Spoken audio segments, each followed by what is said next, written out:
Nakakatakot guys. Nagawa siya ng hagdanan. Nasa taas na siya.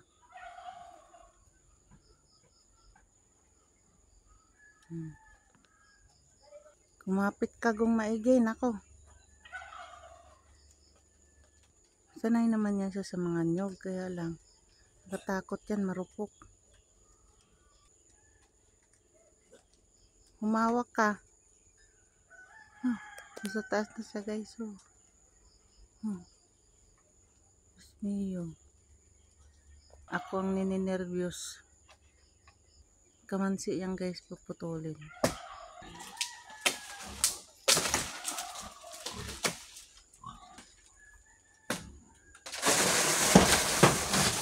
Namumulaklak na siya. Diyos mio. Huwag kang umapak sa ano.